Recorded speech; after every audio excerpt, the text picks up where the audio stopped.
Hello and welcome back to GameSpot's Overwatch Hero Guys. We are rounding it out with the last of the heroes we have not covered. It's been a while since we've talked about a sniper, Widowmaker, probably the easiest one to get a hold of. But Hanzo, Mike Mahardy, a little bit trickier. Yeah, Hanzo, you'd really need to be precise, and that's because his arrows have a lot of travel time, his bow and arrow being the weapon of choice for him. He does have a lot of abilities that are a little bit underrated until you realize how you can use them and how you can support your team from a distance, but he's a really versatile character, and I love playing him. Let's talk about that Stormbow right off. How does that thing work? Kind of got a little bit of a pullback, almost like Widowmaker Sniper. You kind of want to make sure it's fully powered before you launch it off, right? Yeah, if you want to round the corner and be ready to kill someone, you're going to have it charged right before you do so. There is travel time in the arrows, which is a little bit tougher to get used to because they're not going to strike right away like Widowmaker's bullets, but it's also on the receiving end harder to judge when they're going to land, so you can kind of shoot down a sight line, down a narrow choke point, and people might think, it's past, but then they pop out and get hit right in the face. For sure. He's also got a pretty good recon ability, like Widowmaker, actually. Not as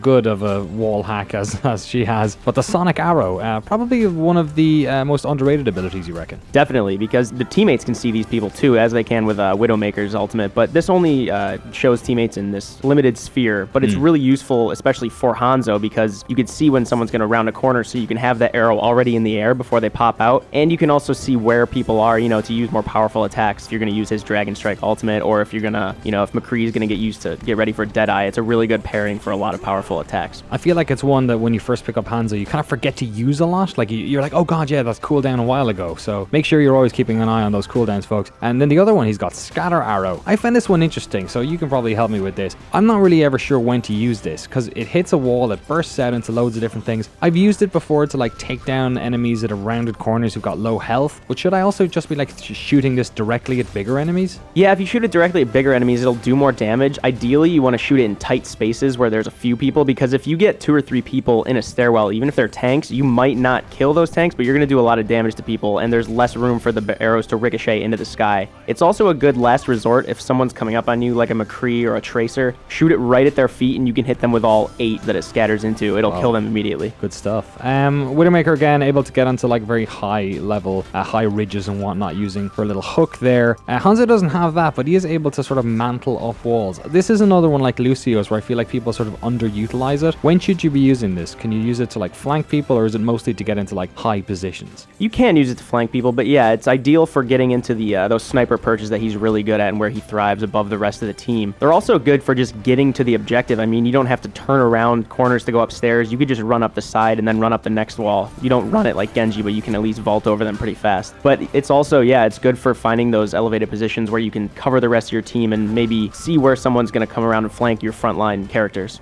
His Dragon Strike, it's a crazy big wall hacking dragon twin situation. When should you utilize this? Because when it hits people, man, it's powerful. Yeah, you want to really make sure you line it up. That's where the Sonic Arrow comes in. Just fire the Sonic Arrow. My favorite time to use the Dragon Strike is around a payload, because if you just fire it straight at the front of the payload and you see up on the counter at the top that there are 3 people pushing the payload, you know you're going to hit them because they're by definition right next to it. So shoot it straight at the front, and it's got a very narrow path that it travels, but if you line it up, you can go through however many walls you want for a certain distance. A key thing to remember is that the dragons don't actually start until the point of impact. So if you shoot it from a long way away, make sure the arrow lands close to the people and it's lined up, because if they can sidestep it, the DPS on it is not crazy high, but if they get stuck somewhere in it where they can't escape it, it's going to kill them in 2 or 3 seconds. Yeah, that's why it's especially good at tanks and people that don't usually move that fast. I mean, there's some of them that can get away from it so quickly, like Pharah, for instance. All she has to do is hit shift. And I guess the counter to your argument of like saying hit it far is like also don't hit it too shallow, because if you do that, then you're giving them so much time to get out of the way. The key here is surprise, because my favorite thing to do is to see a Reinhardt, see 4 people behind him, just launch it right at his shield, and they won't see it coming. And it's really all about kind of getting the drop on them. That's where the elevated positions, you might not actually want to be elevated for this, because you want to make sure that the dragons travel the path straight through as many people on their team as possible. But other than that, just combine it with the Sonic Arrow any chance you get. Last point on Hanzo, a couple of folks you should stay away from. I'm guessing Genji in the back, your brother, probably causing you a lot of trouble. Yeah, any of the offensive characters are pretty tough to handle, especially Tracer, because he's got got such a precise weapon,